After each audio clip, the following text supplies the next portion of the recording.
শুদ্ধ বলবে খাও খাও, মানে ইয়ে তো না যেন একটা লবণের কারখানা বানিয়ে রেখেছে।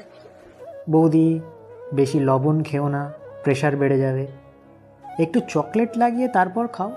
बड़ा हरामी हो बेटा। এইটা টিপেছো কোনোদিন?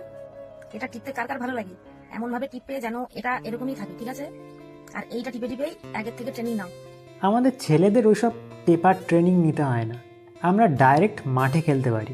सही बात है। দেখো, প্রেম যদি করতে হয় বন্ধুদের সাথে প্রেম করো, ঠিক আছে? কারণ অবিবাহিত মেয়েদের সাথে প্রেম করলে যদি ইনকেস ফেঁসে যাও বেলুন দুর্ঘটনায়, তাহলে কিন্তু সব দোষ তোমার ঘাড়ি আসবে।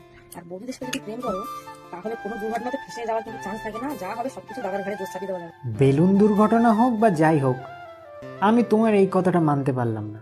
কষ্ট করব আমি, আর 9 মাস পরে রেজাল্ট নিয়ে অন্য কেউ ঘুরে বেড়াবে? এটা মানা যায়? बात तो सही है।